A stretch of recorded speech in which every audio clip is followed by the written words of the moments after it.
What is the most horrific thing that someone has told you super casually? My mom was in the ER in September 2019. She had stage 4th colon cancer and was in a lot of pain and other stuff. The doctor came in and just basically said, well, you have some heart failure and your liver is failing, and just walked out. What the fuck? My mom died 14 hours later from septic shock that they did not tell us, but had it wrote down in her chart. Ugh. Makes me so angry writing it. Edit. Wow, I had no idea this would get that much attention. Y'all are more sympathetic than my therapist. Thank you to whomever gained the award. I don't know what it means, but thanks. Edit 2. My mom was actually getting treatment in Houston in July 2019. She had sepsis then, and her oncologist told her to call all family and friends in as if something happened, it would happen quick. Her sister was the only one with her then, and the rest of the family was 8 hours away. We hauled us there, and her doctor was shocked that she was okay. We met with him after she got out of hospital there, and he said there is nothing else we can do but go to your local hospital and they might have something, or we recommend you go on hospice. We were crying hysterically, and the doctor had to actually walk out of the room because he started crying. So, we came home, and she met with local oncologist 2 hours away. He was rude, and didn't understand why she was trying to get treatment close to home. She was supposed to have blood work done every week, I think. The day before she passed away, she went to her primary doctor, and was 5 or so minutes late, and they cancelled her spot, without calling.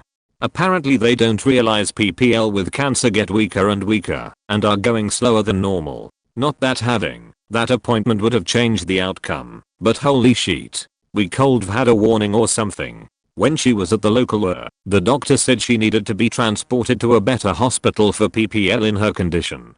This was at 8 AM. She didn't get transferred until 3:30 PM to a hospital that was 3 hours away. When my aunt and I got there, she wasn't responsive. She was at local I had to call my dad and younger brother and tell them she wasn't going to make it. That was the hardest thing I have ever done. Life has been a fucking disaster since she died, as she was the glue that literally kept everything together and everybody getting along. I have been so depressed and angry since everything. Sorry if this is all over the place. Thanks for reading. I usually work with kids in facilities. We had a boy come in, about 10 years old. They had him on a 72-hour hold because he threatened to kill a classmate at school. We got those often, and most times it was just a kid being a kid and ends up being caught, and we are forced to treat it as real. No big deal. Well, it actually was a huge deal. He would keep fidgeting in his chair and on the ground. I'd always say, Tom, try to keep still, okay? Or Tom, if you are getting restless you can walk around the table if that helps. At lunch I was asking him how he was doing, and he said it's weird to sleep all by myself. Some families bed share with siblings, so this wasn't way out of line. I said, oh, do you sleep in bed with your sister? And then he dropped this on me. No, daddy likes to sleep in my bed, but I don't like it, because it always hurts my bottom. Now I'm like, fuck in my head. They tell you to not express emotion if the kid isn't so as coolly as I could. I said, oh, why is that? And he told me all about how daddy playing a poking tickle game, but he can't show me what it is because he's not allowed to tell anyone. Guys, I wanted to cry. We ended up having to take him to the emergency room for an anal exam, which confirmed his dad had been anally wrapping him for so long that he couldn't remember a time it didn't happen. That's only one of many horrible stories I have from that job. And now I need a drink. Just remembering it makes me feel sick and shaky with anger. I hope his dad is slowly tortured for the rest of his life. I worked at my uncle's business for about a year during college. He's in the floral industry and has some high profile customers. Housewives of Ock, works with event planners that deal with celebrities, YouTube PPL, high-end companies, etc. Really cool. One day I was ringing up an older lady and her friends and we were chatting about stuff, just casual, and turns out her husband went to the same school I was attending and for the same major. I was intrigued because I've met quite a few accountants there and always had nice chats about their jobs and careers. Pretty motivating. Chat continues. She tells me about her, asks what plans I have after college, and I tell her I want to pursue a CPA license, and that I have a job lined up with a prestigious firm. She then says in a condescending tone, "Oh wow, how did you get a job there? They don't hire just anyone." I was weirded out, and tried not to make much of it, and told her I've had my offer for a few months.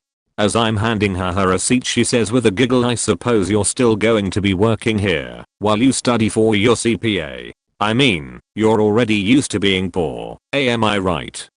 She has a huge grin and walks away. I was left speechless and felt like complete shit. Melinda from Yorba Linda, California. Fuck you, old woman. Late to the party as per usual. TLDR.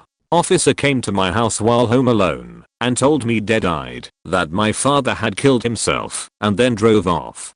When I was 5 I was home alone and I just felt like something was wrong that day. I couldn't put my finger on it, but later that day my mom said she had to go to town for some groceries and would be right back. Please don't leave or freak out. Well, about 15 minutes after, an officer showed up to the front door and knocked. He kinda seemed distant when I remember him. Anyways, he asked me if my mom was home, and I said no, she went to town. I should mention we lived in a rural area. This was common. The officer then just looked at me straight in the eyes and paused for maybe a second and just said, "Your father shot himself under a bridge a few miles away. Here's my card. Give it to your mother when she gets back and have her call me. Good luck, kid." He then turned around and got in his Crown Vic and drove off without another word. I zoned out. I couldn't remember the next 3 days. All I try. Really faked me up, man. Edit for context. Yes, that was irresponsible of my mom, and I'm not defending her. She did some faked up stuff growing up. I found out when I was 21 that my mom was the one behind him killing himself. She would call and yell at him and refuse to let him see me. She was married to him and they were separated. She was addicted to Xanax at the time, and so she would be passed out for hours and hours at a time. So I guess that's why she felt okay with doing that. But yeah, she still has a note from him I've never seen. She feels too guilty about it. The night of my high school graduation, my grandparents wanted to do something special for me, so they took me to my favorite steak place. While at dinner, my grandpa got to talking about his service during WWII. I used to love hearing about when he was in the Navy, but some of the stories could get a little gruesome. On this particular night, he was telling us his story about his old war buddy who always boasted that he was invincible, that ain't no bullet ever gonna kill me. As the story goes, Grandpa and his friend were on a beach somewhere for some ungodly reason, and amidst a battle, Grandpa goes on to say that while he and his buddy were advancing, a shell exploded in front of him to the right, knocking him back and kicking up a bunch of sand.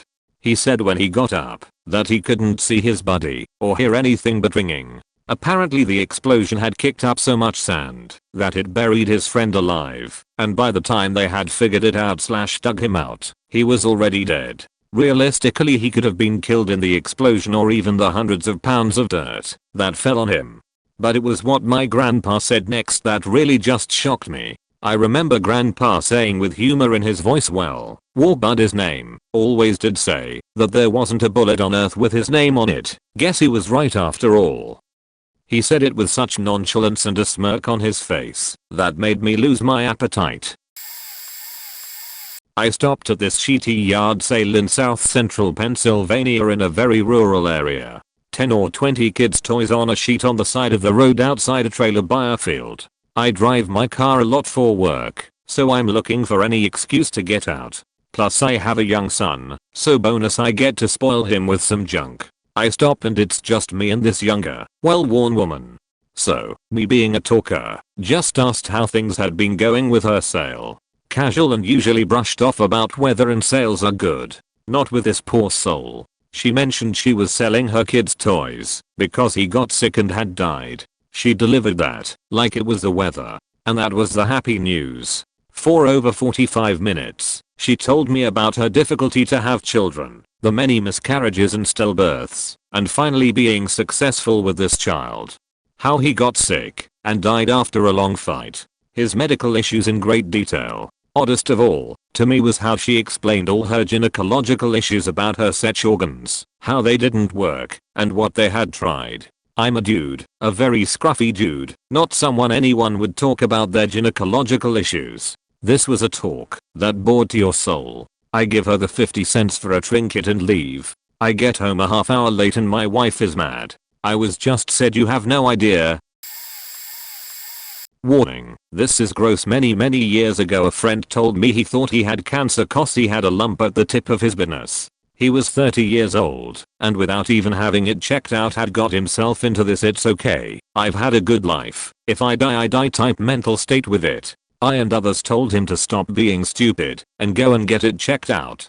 Note, this guy was a virgin, so off to the doctors he goes. He explains to doctor, she says to him, I'm going to pull back your foreskin now. She said, what? He replied, not realizing this was a thing.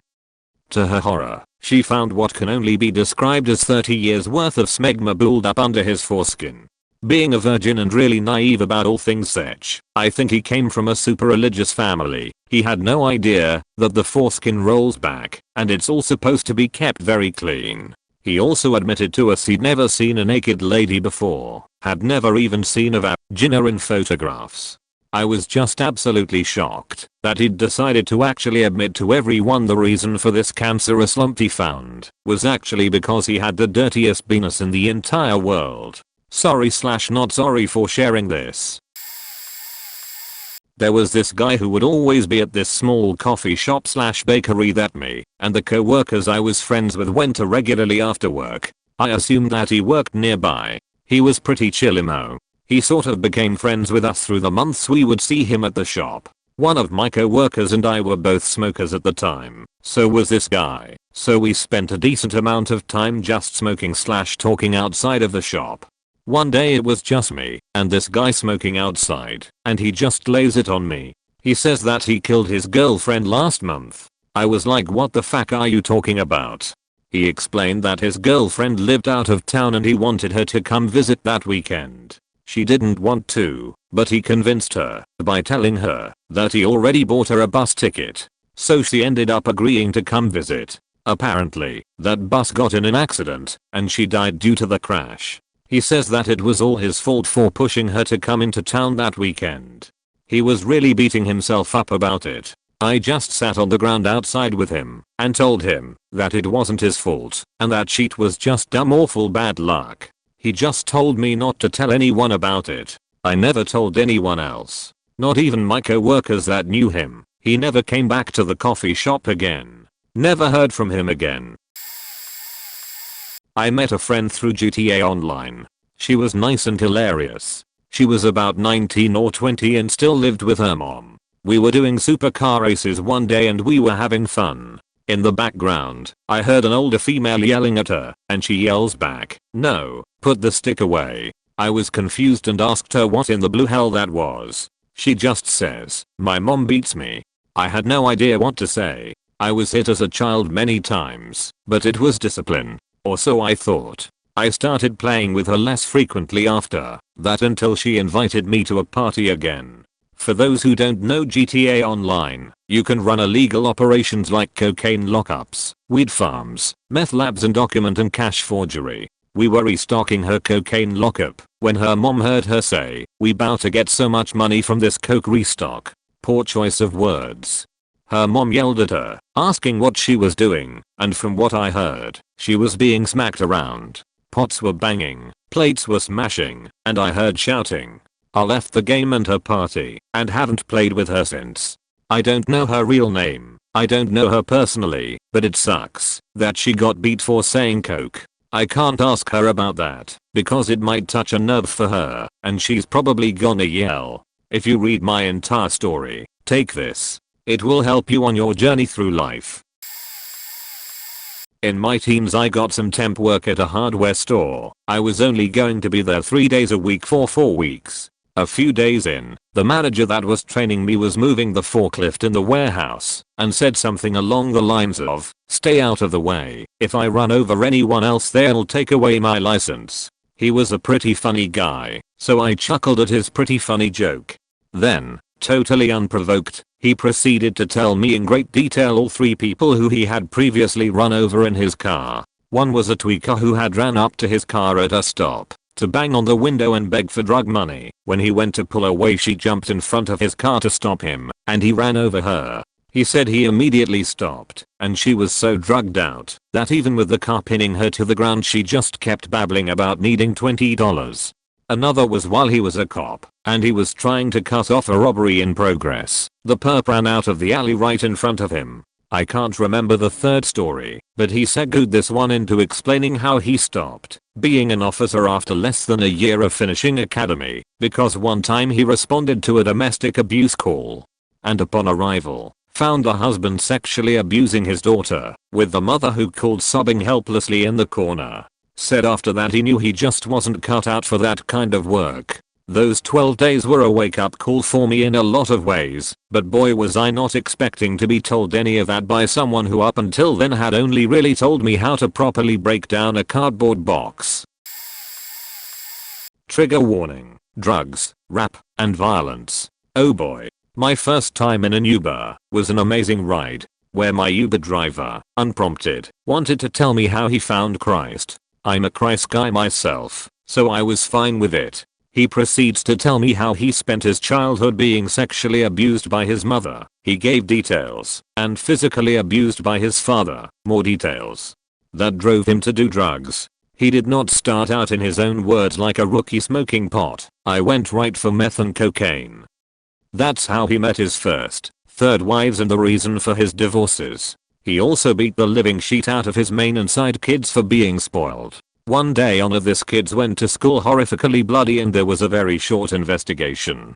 Child services removed the children from the home and him and his third wife were going to jail. They got divorced. He went to prison and did not have a good time. He did homosexual acts for drugs and was wrapped in prison for hurting children. Gave details. He had to be moved into a cell by himself. He tried to kill himself. Gave details. While getting treatment for his mental health he was reintroduced to Christ and wanted to change. He got clean, wrote apology letters to his ex-wives and children. No one responded, but he did work through his trauma from his parents. When he got out he struggled to find work, so naturally he decided to drive for Uber and Lyft. That's how he met me, an anxious ball of anxious who had no idea how to respond to that story. Not much compared to the stories here, but it scared the hell out of me. My fiance casually told me she was currently in a car accident. I was at work when she calls me asking where her wallet was. I was working constriction at the time, so being on the phone while working was a no-no, so I was a little taken aback as to why she was calling. I told her I didn't know, but she kept insisting that I knew and suddenly she tells me she found it in the back seat. I ask why. She says, "Oh, because I got into an accident. Her and her friend, are in the ditch." So I ran from work, and when I got there her vehicle was destroyed. Both front and back bumper were probably in the pile of the millions of pieces on the highway. Both front and back windshields were gone, and the driver's side door was partially crushed. Turns out while she was coming from an off-ramp a big truck changed lanes immediately behind her. Hit her so hard that her vehicle spun around, apparently made no attempt to slow down, because the truck hit her a second time, and her vehicle went flying into the ditch. Her shock is what scared me the most. She seemed totally fine until I was driving us home, and without warning she had no idea where she was. Immediate red flag. Took her to emergency that second and discovered she had a concussion. Shock is a scary thing. House party where I didn't know anyone there except one person. Met a dude while doing drugs and drinking. Super laid back and chill, great sense of humor similar to mine. Guy had just moved into town and was there because he knew mutual people from his recent girlfriend. Dude wanted to go see his girlfriend on the other side of town, but didn't want to go by himself as it was 1 to 2 AM. Said fuck it, I'm faded af, a nice cool breezy walk sounds chill. San Diego at the time. Two 17-year-old kids walking in the dark at 2 AM to this dude's girlfriend's home. Fortunately, I knew the girl. She was super faking cool, and did a ton of drugs with her brother. She was on the TV show where kids go live with stricter parents and learn discipline. Can't remember what the fuck it's called right now. I have a strong sense of empathy and I make friends really easily. So being able to talk and connect with people comes naturally for me. Dude I was walking with casually mentions that he killed somebody halfway into our 3-hour walk. Goes into detail. He went to buy drugs and his seller attempted to rob him. Seller chased him down and they both began wrestling over seller's handgun. Dude gained the upper hand and shot the seller multiple times. He started crying when he told me this. Wasn't really sure how to act when he told me this. He told me it was why he moved across state to stay with his mom. I ended up letting him cry and only said something along the lines of well it was either you or him. He laughed, changed the subject and we ended up going on quite the adventure that night. Got lost, didn't get home till like 7 to 8 am. I stayed friends with him for a little bit after but eventually drifted apart after he moved back with his dad. I'm not sure whatever became of him as a dude deleted his FB a while back. Got called out to the mall when I was 25 by another 25-year-old dude in the middle of the day. He was a friend of a really good friend and had told my friend that he was having a crisis and he needed a buddy. This guy was super weird, the kind of off where you know something is wrong but can't put your finger on it. I didn't want to go, but I promised my friend I would help with this kind of thing from time to time because he was a church leader at our church with a lot on his plate. I get to the mall and this guy is standing in a store taking and laughing with these super young looking cashiers. I walk up and I'm like, what the fuck, you said you were having a crisis. He goes I am, these girls are DTF, and I got no wingman. He then makes a comment to the other girl that I was there for her and I thought she was cute. I look this girl in the eye, she's clearly very uncomfortable. She'd been talking and laughing with him, but nervous laughter. I asked her how old she was, and she said 16. I flipped my absolute sheet and grabbed this guy by the throat and dragged him out of the store with the intention of beating him half to death. He gets loose and runs, and as I'm chasing him down, because I'm infuriated and don't care anymore, he confesses to banging a 14 years old, a 12 years old and a 10 years old, and then makes comments about my daughter all in an attempt to calm me down.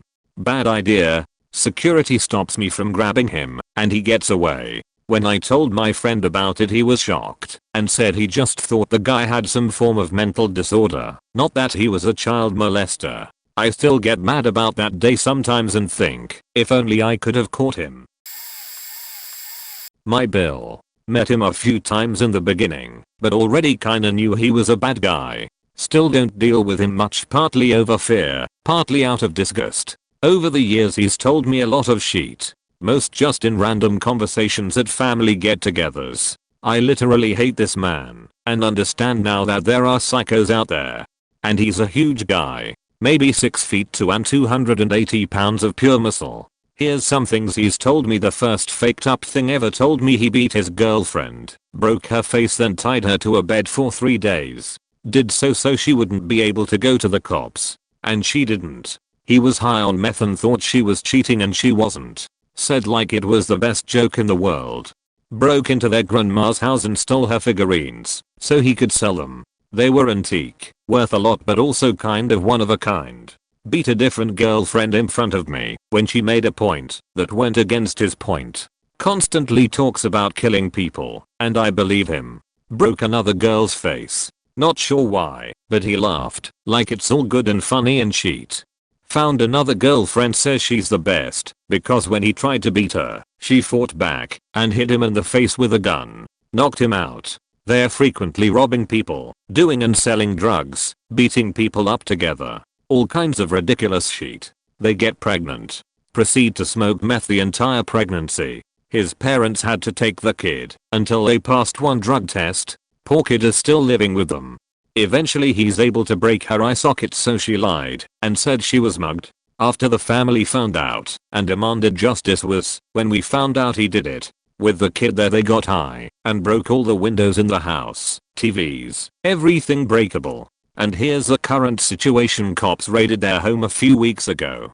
Been on their radar for years. 11 guns, controlled substances, weed, paraphernalia, scales, all kinds of scary shit. Oh, and to add, he has about 50 charges previously and never has went to prison. About 5 assaults, 2 dwees, like 20 drug felonies. like 10 previous gun charges, robbery, thefts. I mean everything. Their old ass, crappy grandma bails him out and hires the best every time. Pretty sure he rats people out too, but everyone's scared. I just told his family the other day, while they boasted about how tough he is. Being tough isn't all that, and just because people don't want to fight you doesn't mean they won't find another way. Seems like I was right, and I honestly hope he dies in prison. Oh, he once tried to attack me at a family get-together, still not sure why. Meth rage or something. 2 guys were barely able to hold him while I left, and his parents could make him leave. I was visiting his grandma once and left my money in my car that I was just about to buy a crib for my baby that was on the way. He disabled her cameras, said they were defective. I left 30 minutes later and my window was busted out and money gone.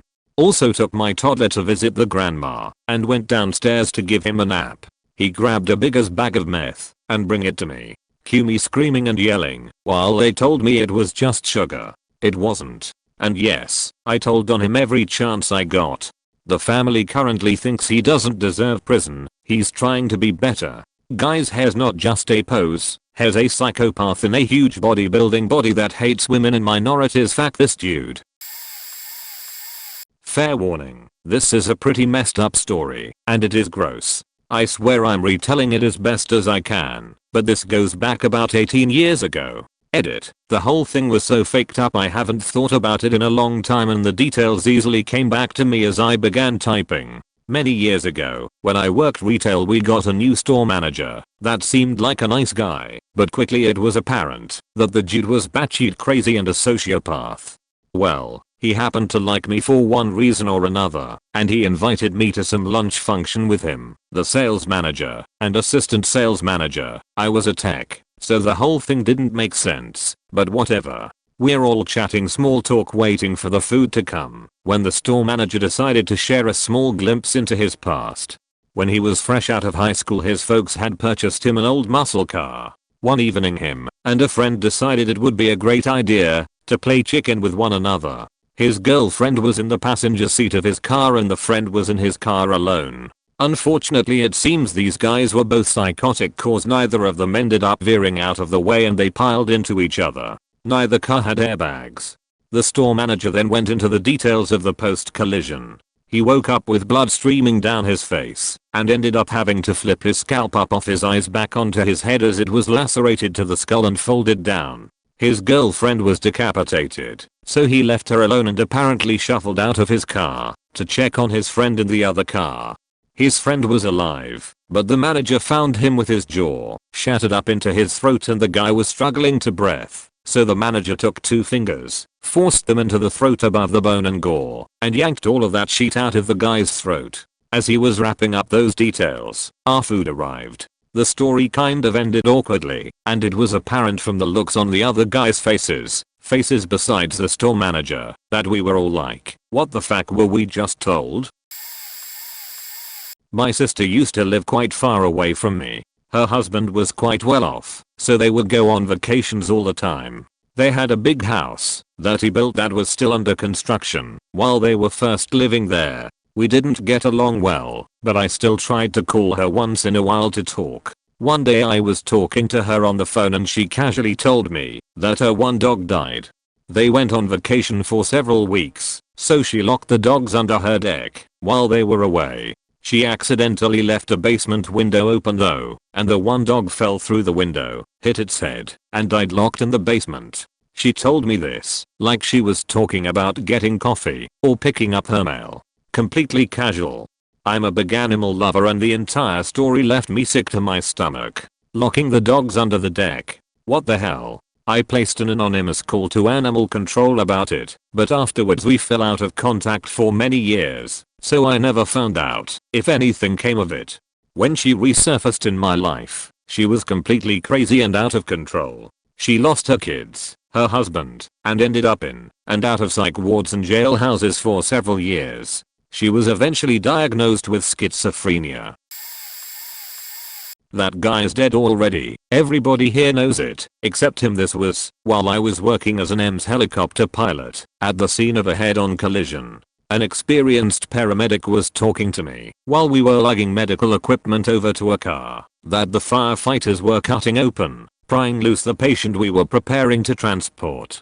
He was talking about the man who was trapped in the other vehicle, only visible from the waist up. He was conscious and alert, talking to them in Spanish. They were asking him questions about family members, contact information, stuff like that. Pretty soon another fire/ambulance crew showed up with hydraulic tools and they started prying apart the second car part to extract him from the wreckage. As soon as they separated the section where the floor of the pickup was pinning him to the dashboard, his organs spilled out onto the road in a tidal wave of blood. You could see the color instantly drain from his face. He died right there on the spot in just seconds. He had been crushed from the waist down in the wreckage. His lower body wasn't even attached to his upper body anymore. The wreckage was the only thing holding him together. They couldn't have saved him if a team of surgeons was standing by, so they filled him full of morphine and got the information needed to contact his relatives. I don't think he knew for sure he wasn't gonna make it, but the EMS crews did the moment they saw the wreckage. A friend in uni told me about the abuse her dad dealt out when she was a kid. It's not that she didn't realize it was abuse while telling me, it's that she just said it like she was talking about what happened in a movie she saw yesterday. She said how, before she was born, he tried to crash the car so her mother would miscarry. She used to get the sheet beaten out of her. Literally, he'd beat her until she shat and pissed herself and threw up over tiny things like squirting him with a water pistol or dropping a drink in the carpet. She told me how she was at one point, as a child, forced to watch as he rapped her mother in front of her and told her this is what happens to women. She told me how he poured gasoline over the family and was ranting about how he was going to set them on fire. The most chilling part though was when she said, "I've come to realize that what happened to me was abuse," completely straight-faced, while talking about people coming to terms with abuse. Like, she wasn't joking. It was actually in doubt for her whether that was abuse. It was at that moment that I realized there is no upper limit for how much abuse you can just get used to. If a person can go through that and then have to later realize it's abuse, there's no way in hell you can just expect a person to do something about it at the time. There's no way in hell you can expect a person to know what's really how the world works and what's just lessons they learned from abuse. If someone can go through all that and not realize they're being abused, how the hell can any of us know? Actually, I said something I shouldn't have in too much of a casual situation. I still think about it to this day. In college 6 years ago, I had a really close high school friend of mine go through the windshield of his 68 Ford Mustang. He was rebuilding it and hadn't installed seat belts yet, probably never was going to either, and he lost control of the car. Through a series of events I was able to take a look at the crash scene pictures as the police were suspicious it was a hit and run. I could have opted to not look. I should not have, but I did. And I don't even remember why I was offered the chance. It was all such a blur. But I will absolutely have those pictures imprinted into my brain forever.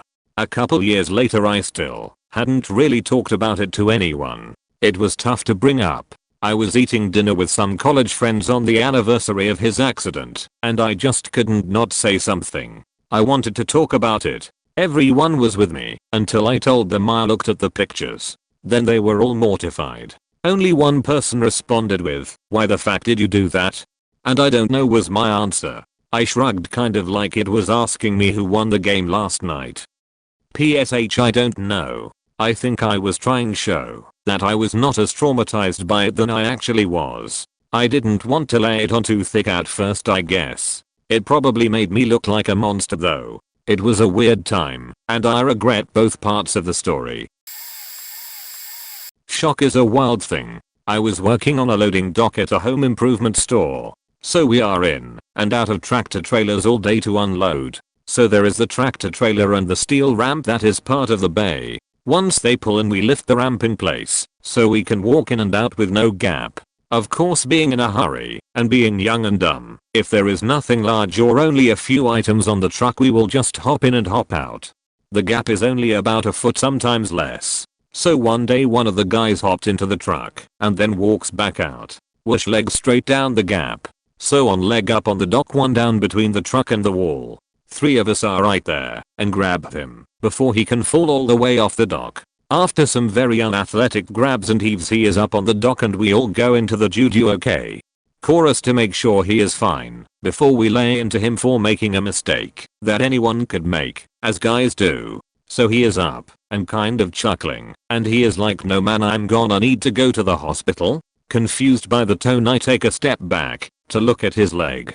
He is standing, supported by a guy holding him up under his arm, but favoring his right leg, which is very bloody. Then I notice a trail of blood back to the dock where he fell, like a good solid visible blood trail. I pull out my cell to call 911. While I'm looking back at him, I see about a 8x2-inch piece of meat hanging by a thread of skin on his right leg. Over the next minute or two, while we are absolutely sprinting around finding managers, getting him a place to sit, looking through first aid kits, like there is anything in there that will remotely help with this. He pipes up again loud enough to hurt on a loading dock, but calm and almost joking, "Guys, get me an ice pack, maybe a few, and say this.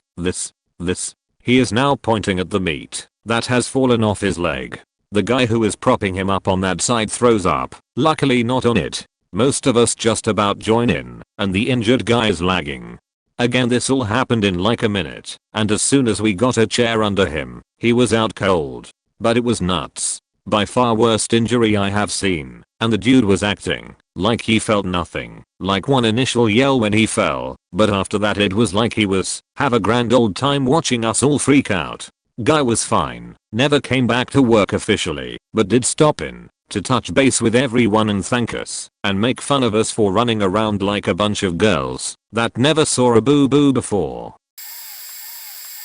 This one is a combination of horrifying and hilarious, but here it goes. I parked in the parking lot outside my apartment and was gathering my stuff out of the backseat to head into my apartment building. To set the scene, this was in the middle of a bright sunny day. There were birds chirping and it was beautiful weather. A neighbor from the other building was out at his car, so I said hello because I wanted to be a nice neighbor. He returned my greeting and struck up a conversation. Before I know it, he tells me he's seen my girlfriend and I around, and I'm a very lucky man as she is a beautiful woman. At this point I'm thinking, this is mildly uncomfortable, but he's just trying to say something nice. This is where it takes an interesting turn. The guy launches into a half statement, half question to the effect of, "The sex must be out of this world." He tells me I should spend all of my time having sex with my girlfriend. Now I feel weird and am looking for a way to pivot out of the conversation and into the safety of my apartment so I can spend the next couple hours debating ever leaving it again. That's when it happened. While reaching into his car, which we had somehow moved towards during our conversation, he says, "Man, you gotta get yourself one of these." At which point he pulls from the driver's side door compartment, I shit you not, the biggest cork ring that I have ever seen. He tells me how it helps him last for hours and how hard he stays while he's wearing it. Meanwhile, I'm wondering why the hell it's in the side door compartment of his car. When was the last time he used it? Has he cleaned it? Is he trying to get me to hold? Is it socially acceptable to run away while he's in the middle of a sentence? Shortly thereafter I was able to extricate myself from the proceedings and flee to the safety of my apartment. I spent the night looking for new rentals. TLDR, dude showed me his magnum-sized cork ring for his magnum dong in the middle of a beautiful suburban parking lot. Not a mutual friend, but he's an acquaintance, barely. One of my good friends used to kick it with him during his massive depressive phase. 6-year relationship gone. Mother torn from family in another country, and we both used to know him from middle school. Anyhow, one night I was ding them both back to my friend's house for some casual drinking and billiards.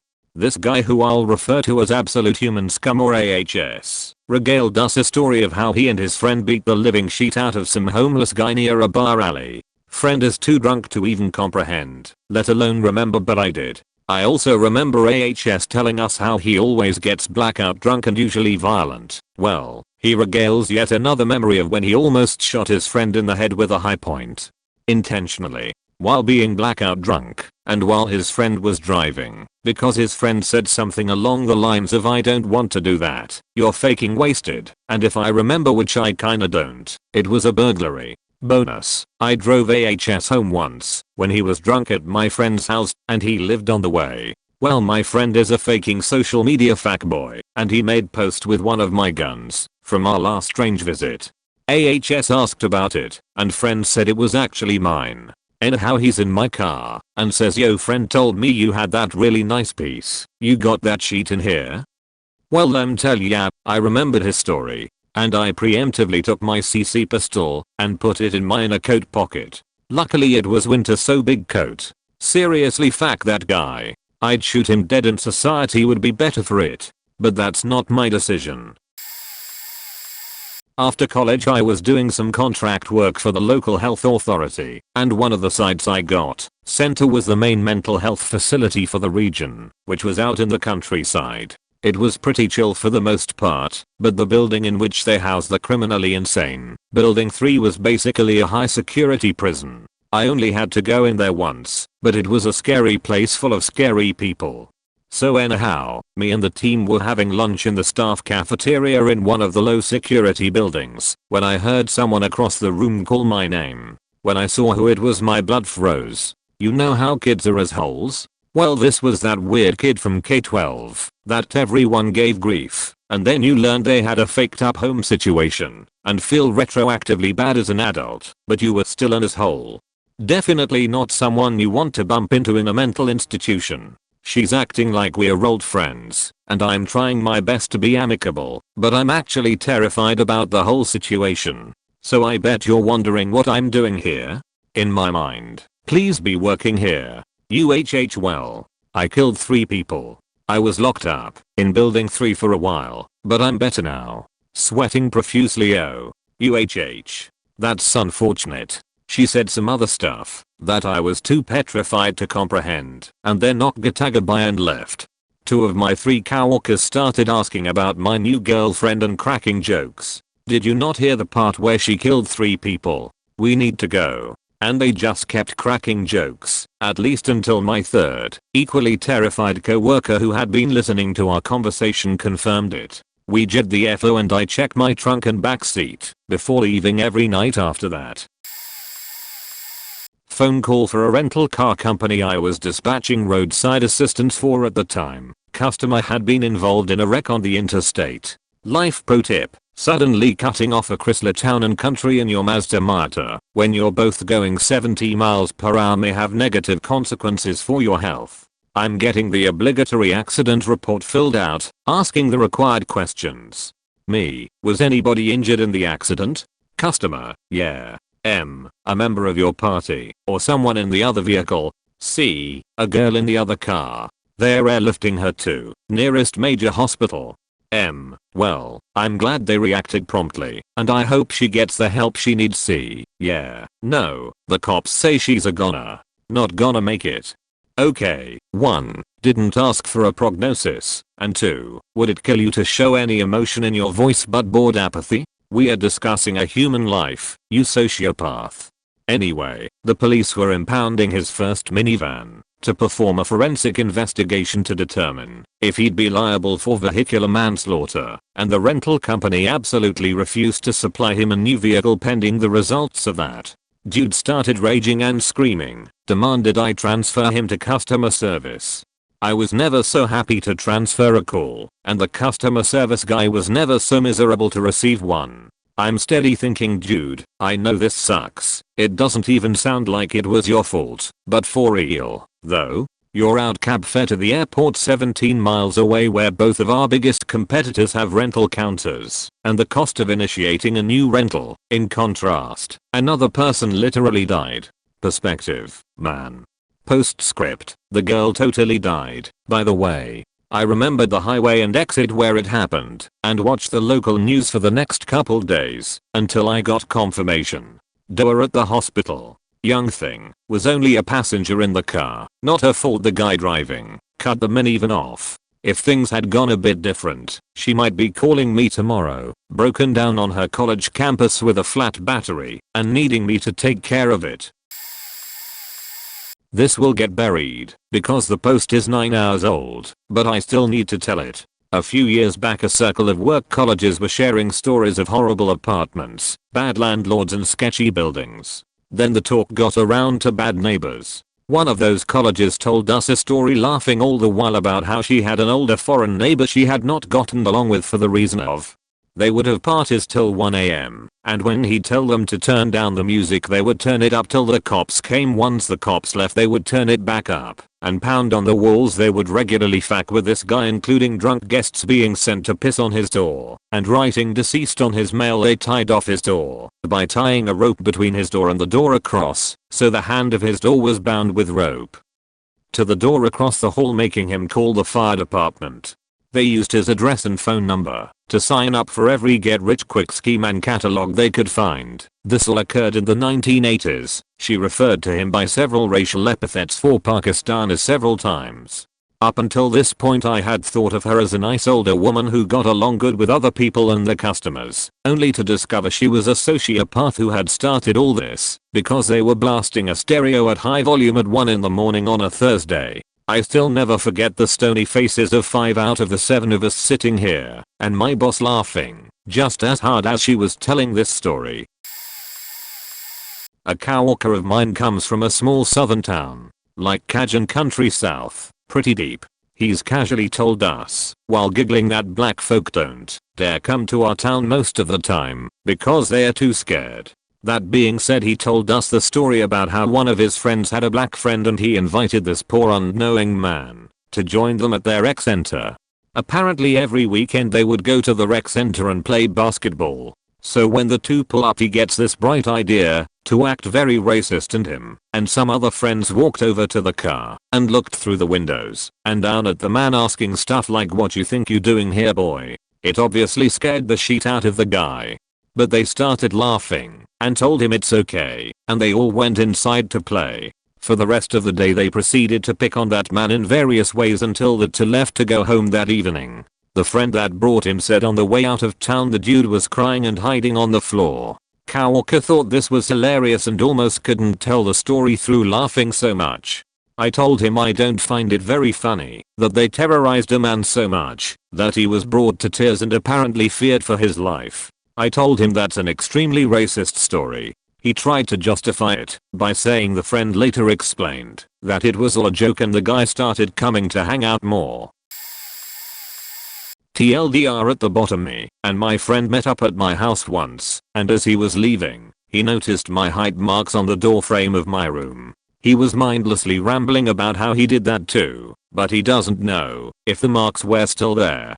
Side note, I didn't really know any details about his family situation at that point.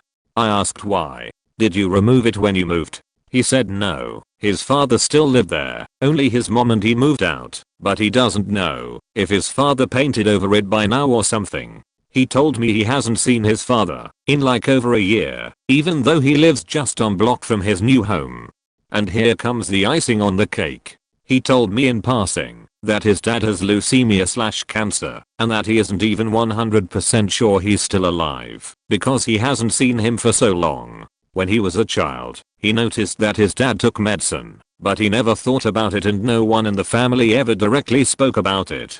When he met his father over a year ago, he outright said that he had leukemia for the first time and it hit him like a truck. Everything made so much sense now. Why his dad was always so tired and couldn't play with him much, etc. He didn't know how to react and just sucked it up for the rest of their meeting, but hasn't found the courage to contact him again since because he doesn't know how to react. It was news for him that his dad has had cancer the entire time. My friend was 19 at the time.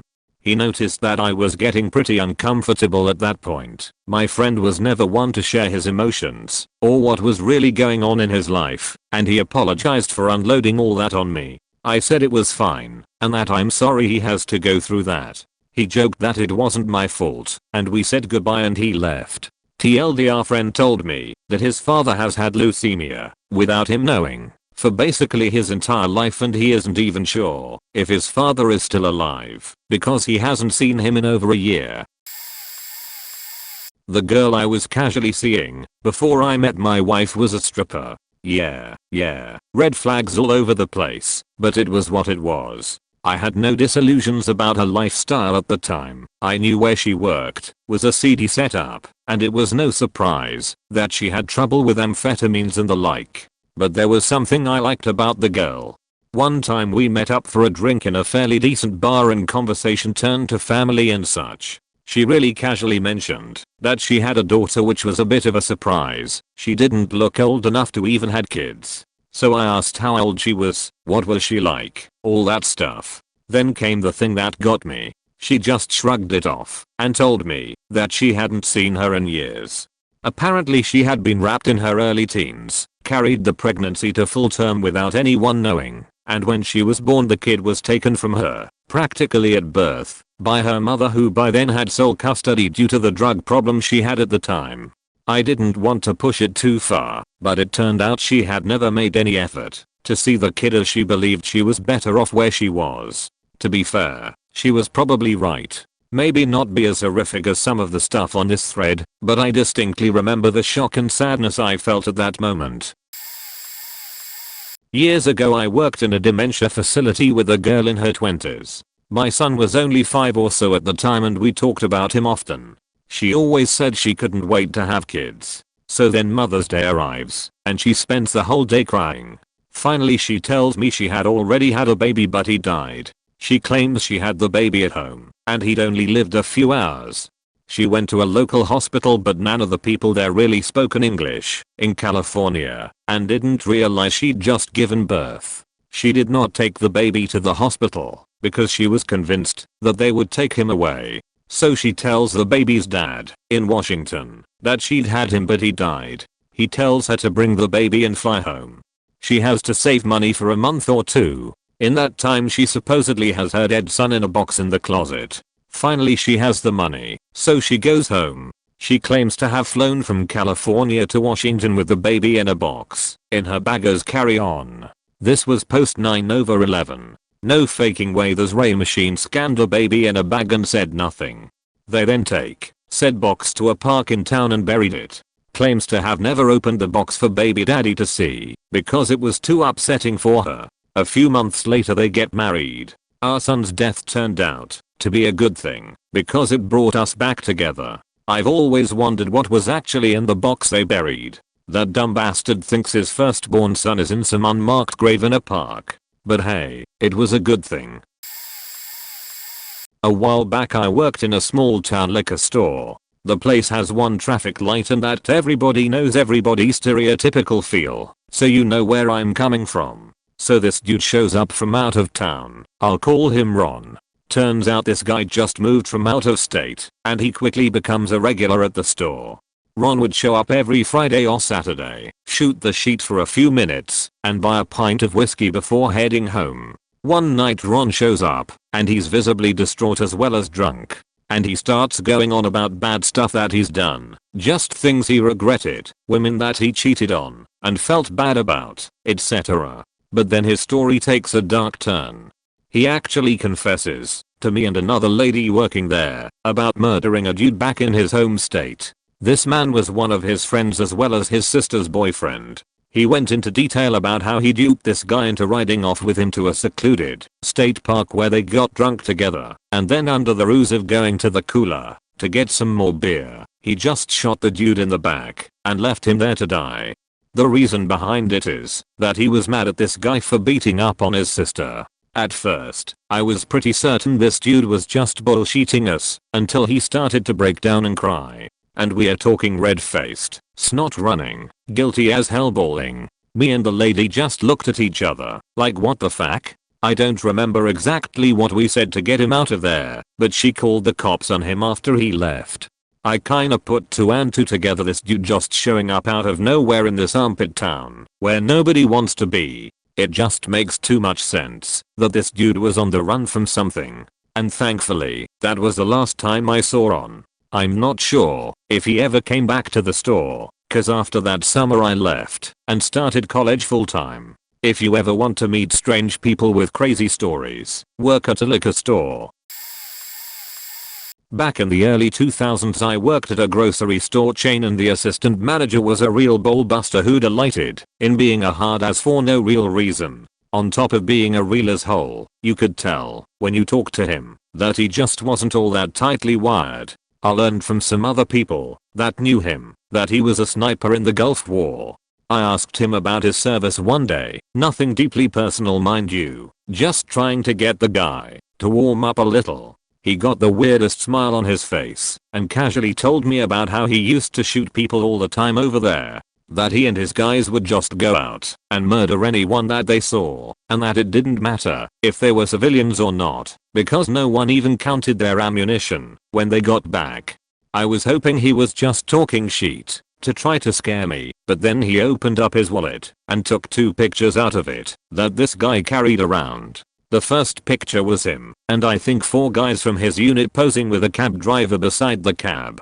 He told me that this guy had given them rides around the city all day. The second picture was them posing over his dead body with his head blown open like you would see hunters posing over an animal, and he is gleefully laughing about how right after that first photo was taken, he blew the guy's head apart with his sidearm and the guy never saw it coming. His entire unit is grinning over this dead body. He said that they did that kind of shit all the time over there, and he missed it, and wished he could do it here. We were invited to dinner by a co-worker and his wife when we lived and worked in Tulsa. The co-worker was super quiet, very smart, but stuttered a lot. We have dinner in their home. They are from the UK. She's a hot petite little brunette tart, a bit saucy. She's wearing a tight black short dress, and I have already noticed.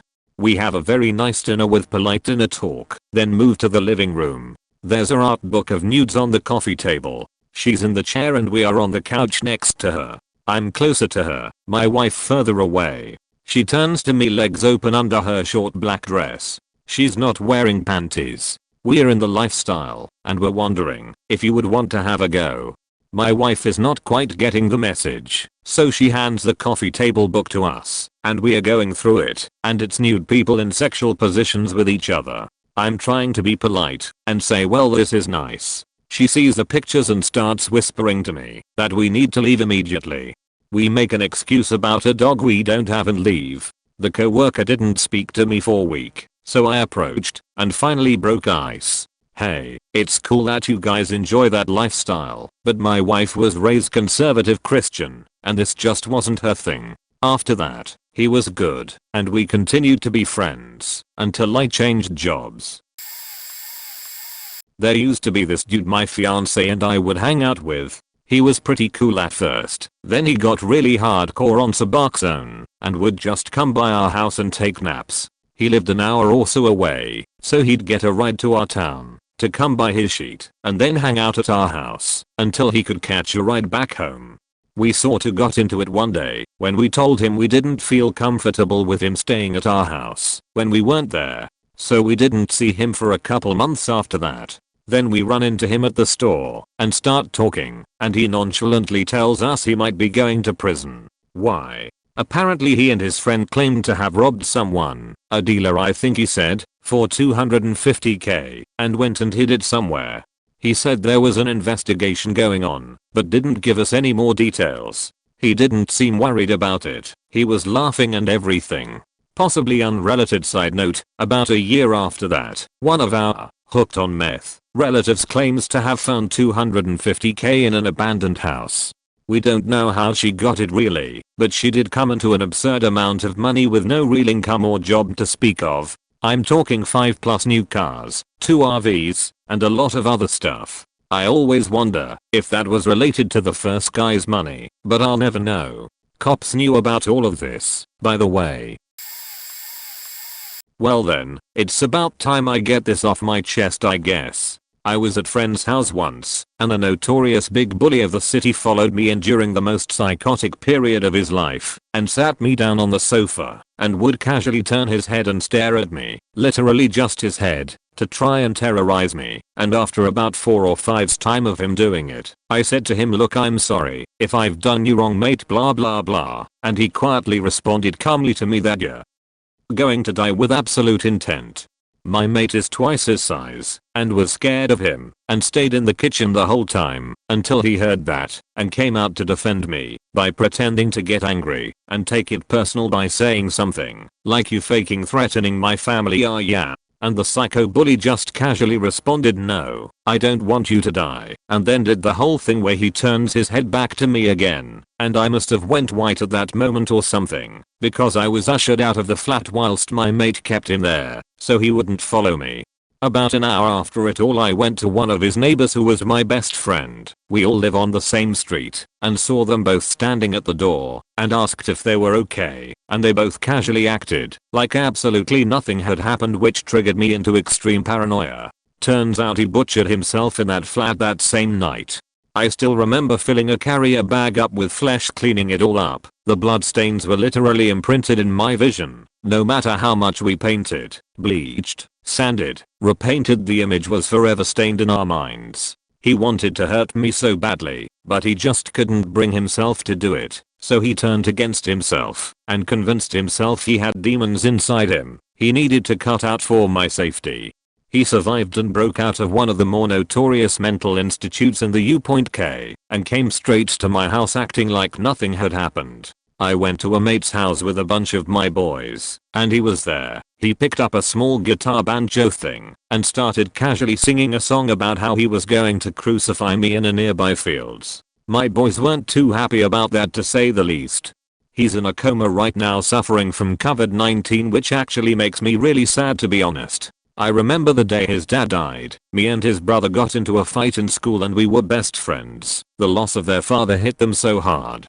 And then he survives, being possessed by a demon, to having a child and getting his life back on track, to then falling victim to the faking goddamn coronavirus. Breaks my heart thinking about him. I truly wish him the very best, but those moments of casual terror are certainly one of the most unique and horrific encounters I've had. Before this whole quarantine thing happened, I was in an airport in Vietnam. The COVID case count in the US at the time was 3,000. Ironically, people were telling me not to travel because of the danger of catching it, when in reality, I ended up getting detained in Vietnam for being American. They held us in a room in the airport with 6 other strangers, and I saw people come and go as they could only leave with the airline that brought them. I waited for 2 days. Some waited for hours. Some waited for a week. I met 2 gentlemen there. One, a 23-year-old millionaire entrepreneur, and a 56-year-old traveler who enjoys visiting Asian countries so he can fuck young Asian women. In short, a womanizer. I thought it was cool that the situation brought us together, because we wouldn't have ever shared a conversation had we not been put in that situation. On my second day there, a Ukrainian guy arrives. Me and the other 2 gentlemen are sharing a beer which we bought from the airport convenience store. When the Ukrainian enters, we offer him a beer and ask him what brings him to the country. He says nonchalantly, "Well, a year ago, I tried to kill myself." Everybody's eyes widened. Nobody knew how to react.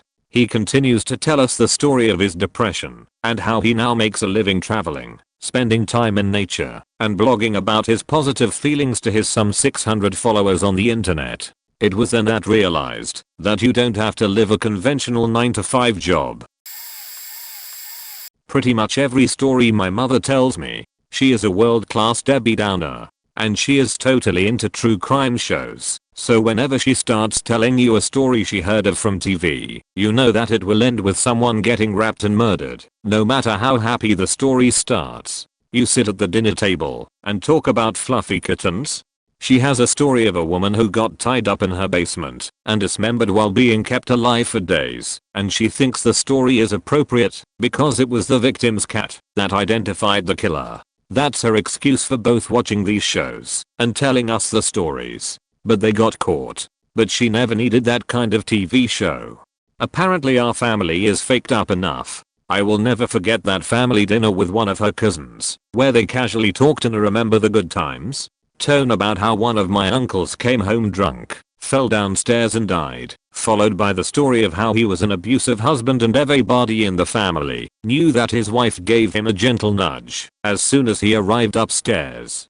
And that wasn't even the worst story that day. As much as my mother wins through the sheer amount of casually told horrifying stories, the aforementioned cousin takes the all-time crown with the impossible to top. My neighbor had an infection in his guts, but refused to go to the doctor.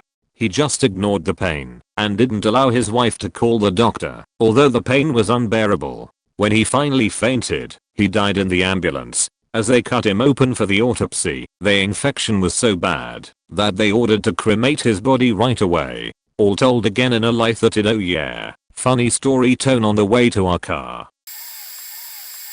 This one is a combination of horrifying and hilarious, but here it goes. I parked in the parking lot outside my apartment and was gathering my stuff out of the backseat to head into my apartment building. To set the scene, this was in the middle of a bright sunny day. There were birds chirping and it was beautiful weather. A neighbor from the other building was out at his car, so I said hello because I wanted to be a nice neighbor. He returned my greeting and struck up a conversation. Before I know it, he tells me he's seen my girlfriend and I around, and I'm a very lucky man as she is a beautiful woman. At this point I'm thinking, this is mildly uncomfortable, but he's just trying to say something nice.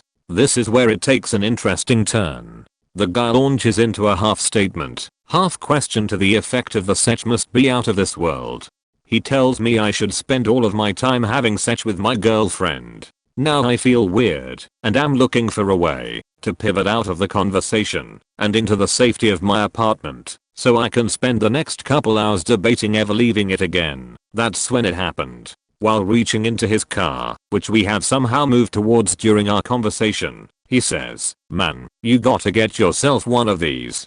At which point he pulls from the driver's side door compartment, I shit you not, the biggest cork ring that I have ever seen. He tells me how it helps him last for hours and how hard he stays while he's wearing it. Meanwhile, I'm wondering why the hell it's in the side door compartment of his car. When was the last time he used it? Has he cleaned it? Is he trying to get me to hold? Is it socially acceptable to run away while he's in the middle of a sentence? Shortly thereafter I was able to extricate myself from the proceedings and flee to the safety of my apartment. I spent the night looking for new rentals. TLDR, dude showed me his magnum-sized cork ring for his magnum dong in the middle of a beautiful suburban parking lot. Warning, sexual assault. He said two terrible things, went to a bar with a friend and we started chatting. Dude casually mentioned that he hired a prostitute in Africa, where he was a really rich person, when he was in his late teens, before 19. Just to see what it was like lol. I spaced out. He mentioned how uncomfortable she was and how she completely ignored him while he was her, and then at some point without looking she asked, "Are you done?" He told her yes, and then with a little giggle he added, "Even though I wasn't, but okay." His whole attitude was the same, as if he was talking about stealing snacks or smoking weed as a kid, smiles and giggles. He truly didn't realize how much easier life is for him compared to her. Note, nothing against sex workers. I have close friends who are/are sex workers. Whether you do it because you have to or by choice, you're still a human being, and my disgust is targeted at him for not seeing/treating her like a fellow human. I confronted him. I told him I'm shocked and disgusted, and that since he opened this Pandora's box, he might as well get everything out.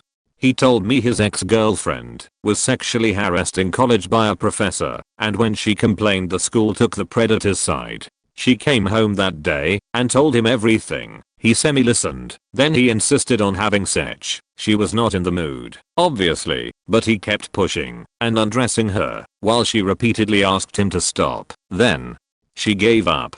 He ended up raping her. He said he feels guilt, shame and regret. I told him to eat a dick. Ladies, both the ladies mentioned and ladies who have gone through something like this, you deserve none of this shit, and what you do deserve is peacefulness of mind, body and soul. I wish you a healthy recovery. I don't know what else to say.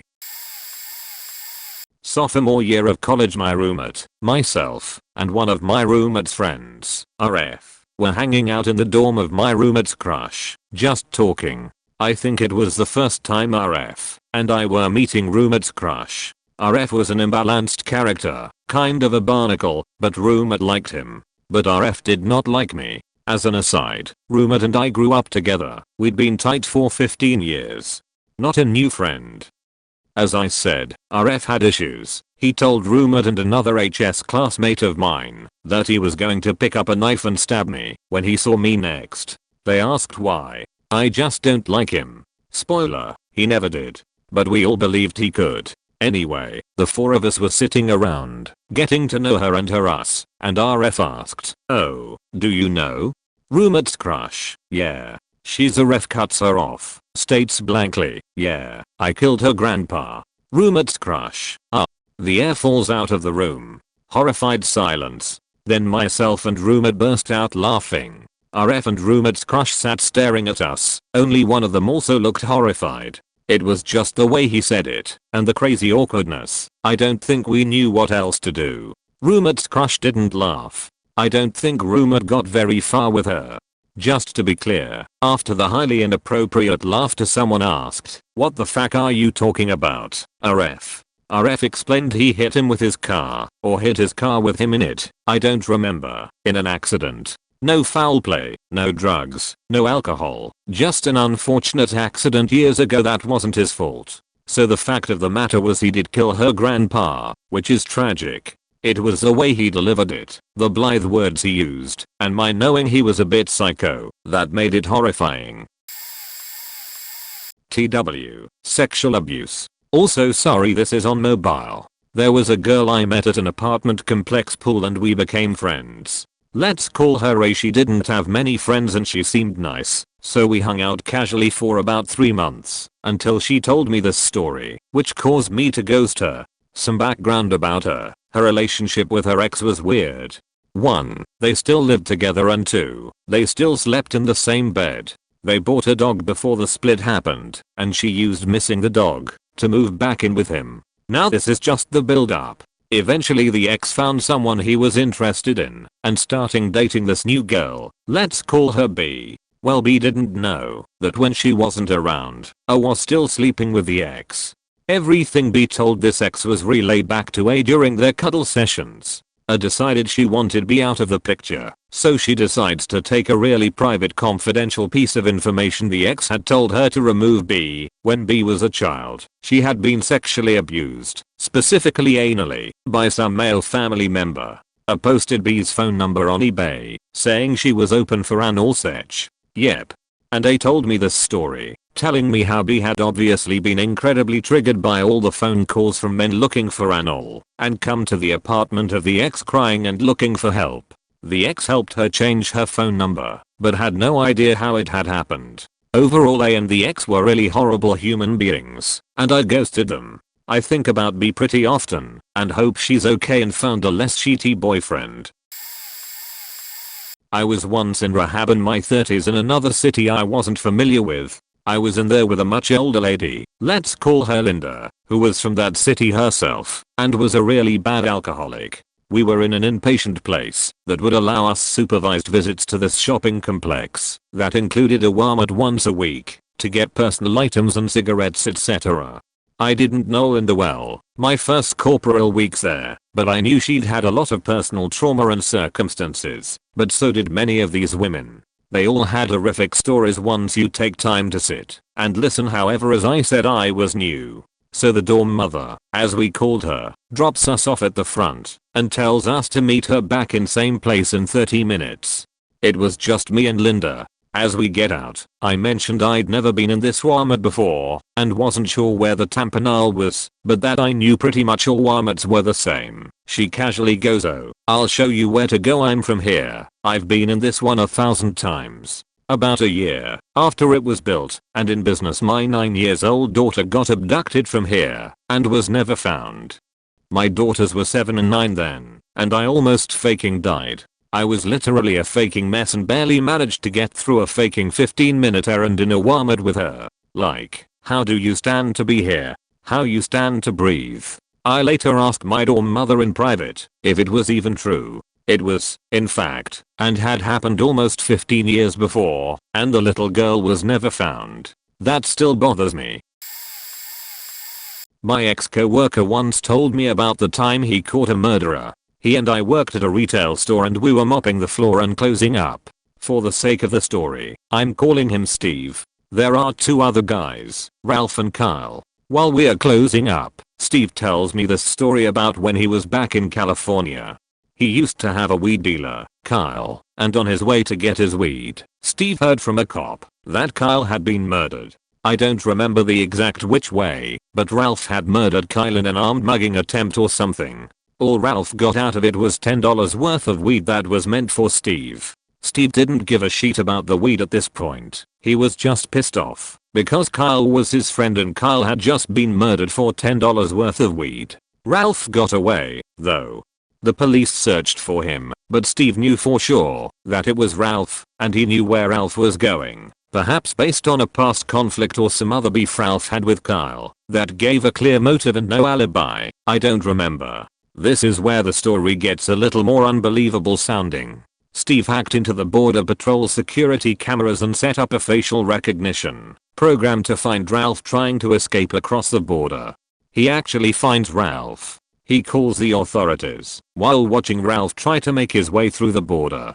He explains the situation to the Border Patrol agents, who catch Ralph. Ralph gets prison for life, or whatever. The only reason I believed this story was because Steve goes to the same college I do, a tech-oriented college.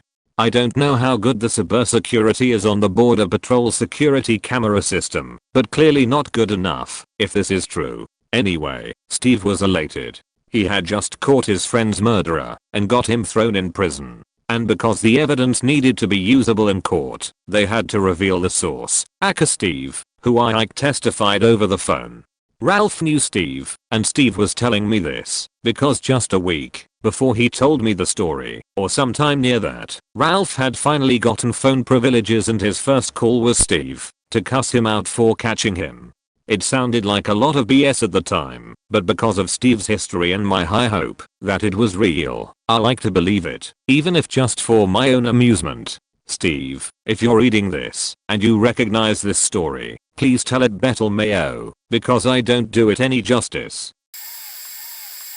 I don't know about super casually, but my dad was in Vietnam and suffered from PTSD the rest of his life as a result. He was an alcoholic and a heroin addict, although you would have never known it from talking to him. My mom had custody growing up, and my dad had visitation that he would sometimes take advantage of, but my mom did everything in her power to limit his visitation. She had her issues as well, and every time they interacted they battled. They pitted me against each other all throughout my life by telling me that the other one was a drug addict. My dad was the fun dad, and he was a very funny guy, so I tended to side with him. I idolized him. I eventually moved in with him when I was about 16 because my mom and I had a rough relationship. After moving in with him, I got to see the dark side of his existence. He would drink all day, a bottle of vodka or equivalent in Bush Tall Boys. Sometimes he would fall asleep in his chair with a beer in his hand that would eventually tip into his lap. He was obviously struggling with his existence. Well, one day he stops me when I'm heading upstairs and abruptly tells me he's going to kill himself. I, of course, beg him not to. He proceeds to tell me a story about Vietnam that haunted him. He was out on the town partying, and a prostitute walked up and stole his hat. He chased her through the streets yelling for her to give it back. He chased her all the way into some sort of room and kept telling her to give his hat back, getting more and more upset. She told him to fuck her for X amount of money and she'd give it back. Sounds like she was being somewhat playful about it. He got to the point where he was irate, pulled out his gun, and shot her in the face. My dad was drafted and was a total anti-war hippie prior to going over there. He went to paratrooping school and some sort of advanced paratrooping school in order to delay being deployed, hoping the war would be over before they could send him there. That obviously didn't happen, and so he was stuck in a paratrooping unit dropping right into war zones. It's depressing how many lives were ruined for that pointless war. He was an intelligent, funny, extremely caring man, and I wonder what he could have been had he not been drafted. I asked an older guy, I worked with, who I knew everyone kind of avoided because he has a habit of talking non-stop. I figured no one talks with him, and he probably just wants to feel human. I get a moment to work near him for 15 minutes or so, and figure I'm just going to have a nonchalant work convo. He's visibly happy to be talking to me. Makes me feel good, but I'm also really want to hear what he has to talk about. I'm just going to write it out as I remember it. He goes on about how he lives with his girlfriend slash best friend slash someone who provides him a place to stay. He loves dogs. He's been upset lately because his girlfriend's boss is essentially pimping her out to his business friends. And apparently this happened last year, but she needed the money, so she went with it. The home situation is Og, girlfriend, 4 children of which Og claims, but knows he's not the father, girlfriend's official boyfriend, who is another man about their age. He starts to get upset because he remembers that she met a man online, a third boyfriend that's supposed to be coming down to move into this 4-bedroom house. There is a 16-year-old living there who just went missing with her boyfriend. Through listening to him talk for about 40 minutes throughout the day, I was horrified that he was unaware just how unhealthy and faked up this whole living situation is for everyone involved. I also didn't know why I was privy to all this information after a "Hey, how's it going, Og?" He has so much to say. I felt he made up a lot of love that others have for him, just so he had something to hold on to in terms of human connection. I kept getting the feeling he knew they didn't want him there. Those children will fight an uphill battle understanding healthy relationships. The girlfriend probably has a lifetime of abuse to numb out from.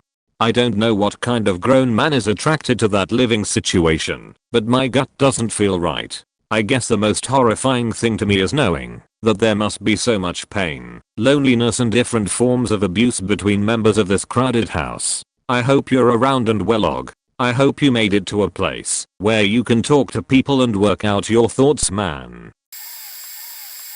Late to the post, so this will probably get buried, but people need to hear this. I was at a party, and as it was winding down I ended up having a conversation with this random guy who I had just met that night. We were exchanging crazy stories from our past. After telling him about what I thought at the time was a pretty crazy incident involving burning a friend's car, he told me the following story in the most casual way possible.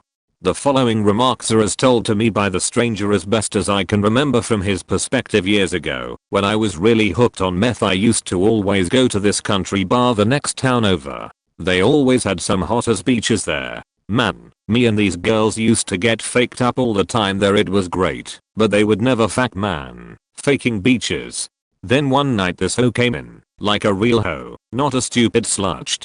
She said for $100 I could do whatever, so we hop in my truck and go for a ride. I knew this old dirt road that was close and took her there. We faked around for a bit and then that beach said she was done, but I was still hard as fuck, so fuck that sheet.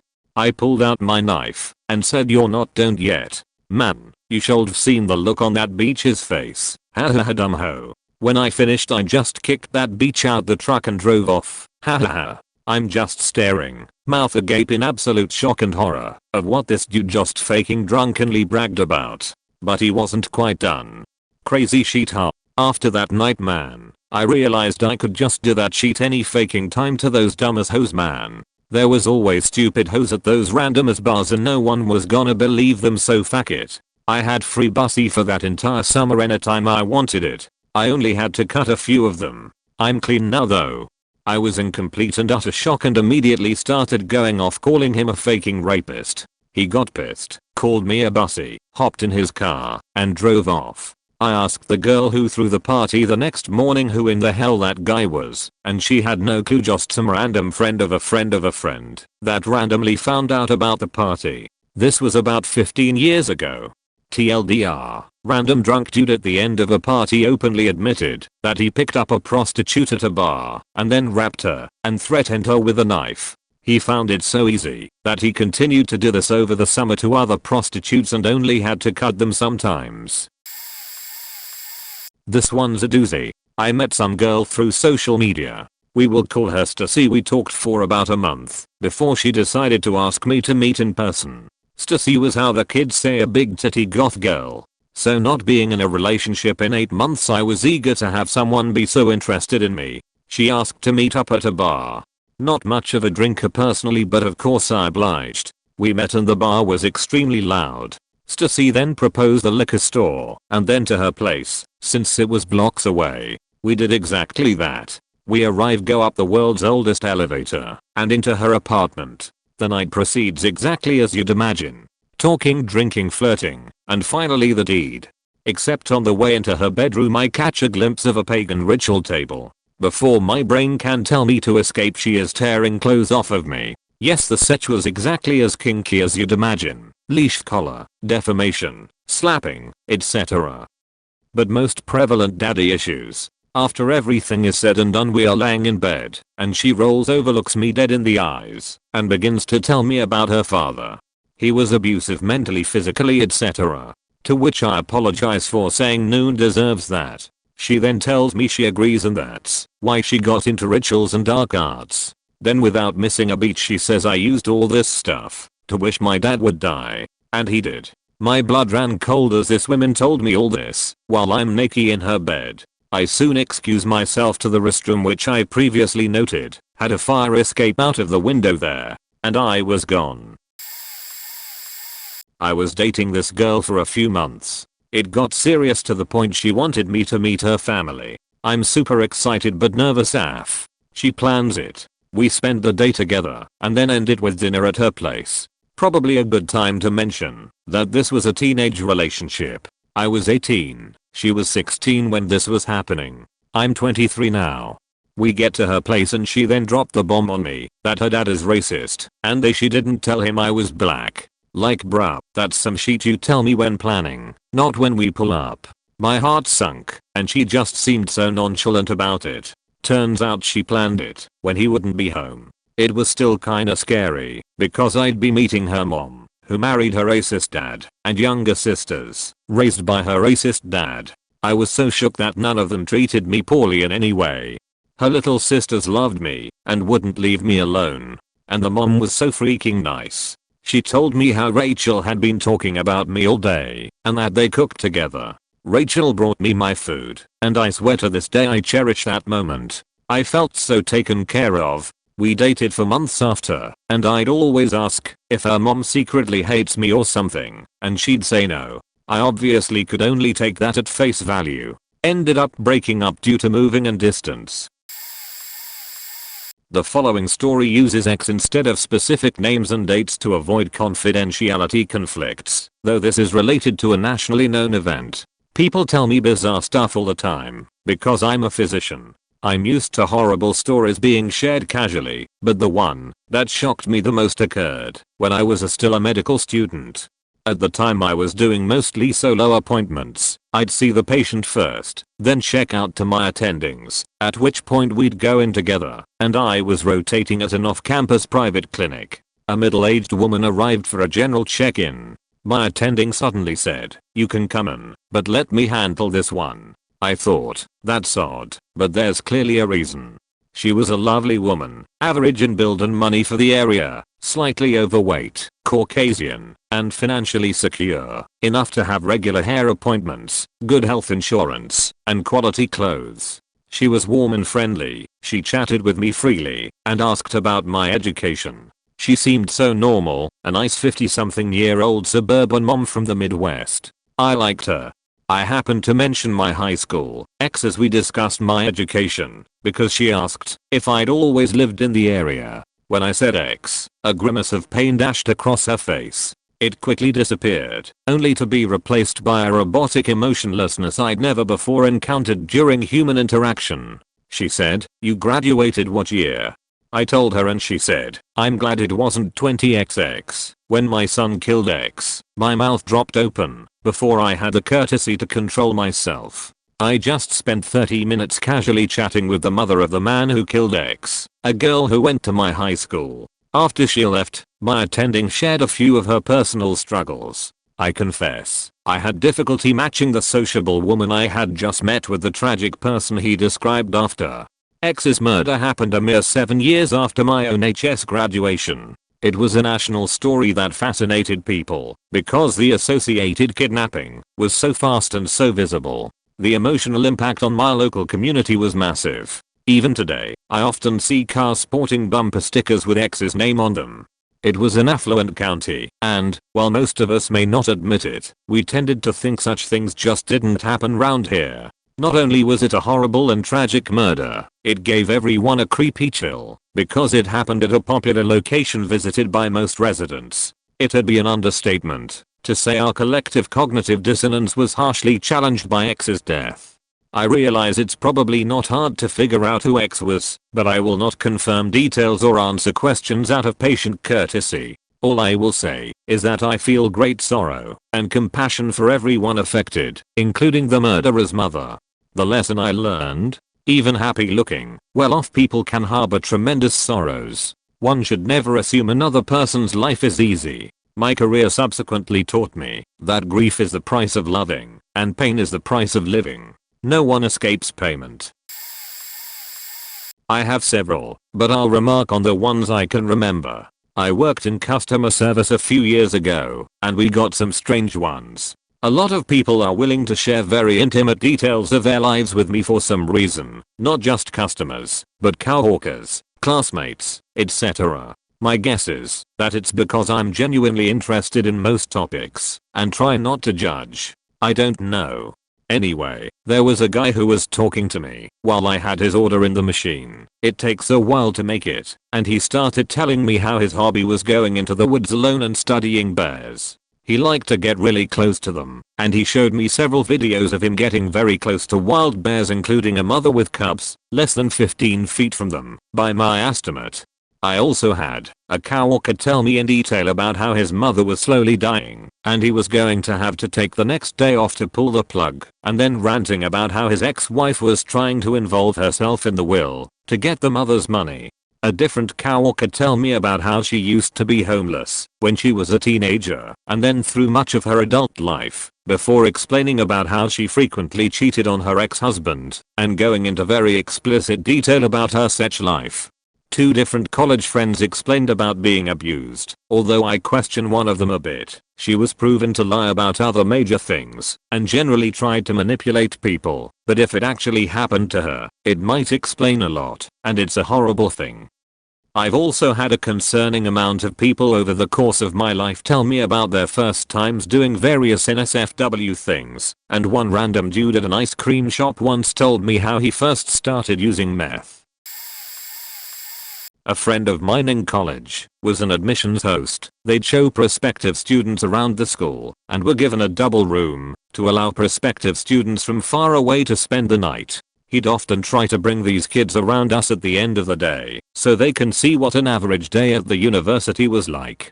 Since the admissions host spends the whole day with the high schooler, he was always able to give us a small scouting report on the kid before we all hung out that night. Well, on this particular day, we got the scoop: this kid is weird. There had been a couple of different students before, and we'd always just try to do our best and make them feel more comfortable around college students, which is sometimes why they'd be acting so weird.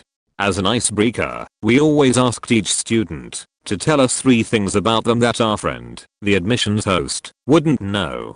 Typically, the answers would range from being a 2-sport athlete in high school to telling us that they like to surf in their free time. So we finally meet the guy, and yes, he was pretty weird, more so than the others but nothing crazy, until we asked him to tell us 3 things about himself.